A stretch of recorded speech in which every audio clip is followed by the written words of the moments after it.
አሚጎስ የገንዘብ ቁጠባና ብድር ህብረት ሥራ ማህበር የሚዲያ ተደራሽነቱን በማስፋት የመጀመሪያውን መጽሔት አስመረቀም።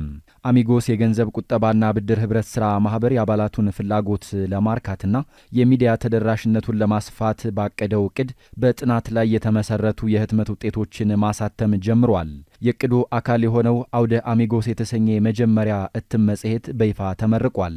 የመጽሔቱ ዋና አዘጋጅ ዶክተር መስፍን ደራሽ የመጽሔቱ ዋና ዓላማ ከአባላቱ ጋር ያለውን ግንኙነት ማጠናከር፣ የተቋሙን ስኬቶች ተደራሽ ማድረግና አባላቱ የማኅበራቸውን ወቅታዊ ደረጃ እንዲገነዘቡ እንደሆነ ገልጿል። በተጨማሪም አዳዲስ አባላት ወደ ማኅበሩ እንዲቀላቀሉና ተጠቃሚ እንዲሆኑ ማበረታታት በአሚጎስ ውስጥ ያለውን የፋይናንስና ምጣኔ ሀብታዊ ልቀት ማሳየት ነው ብለዋል።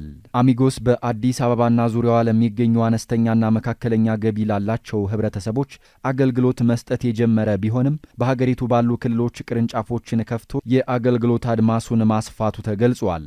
ማኅበሩ በሀገር ውስጥ ካሳየው ከፍተኛ ስኬት ባሻገር የዓለም አቀፍ የህብረት ሥራ ማኅበራትና የአፍሪካ ቁጠባና ብድር ማኅበራት ኮንፌዴሬሽን አባል መሆኑ ተገልጿል።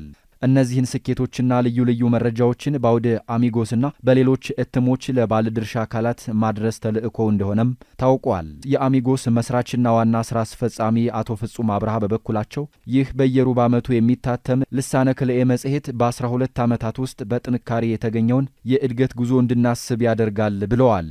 ይህ ህትመት ህብረተሰቡን ግንዛቤ ለማስጨበጥና አባላቱ የድርጅታቸው እድገት ላይ ተሳታፊ እንዲሆኑ ለማድረግ አመቺ እንደሆነ አስረድተዋል። መጽሔቱ የአባላቱን የስኬት ታሪክ በማወጅ አዎንታዊ ተጽዕኗቸውን በማስተዋወቅ እንዲሁም ከባለድርሻ አካላት ጋር ለመገናኘትና ግልጽነትን ለማጎልበት ወሳኝ ሚና ይጫወታል ብለዋል።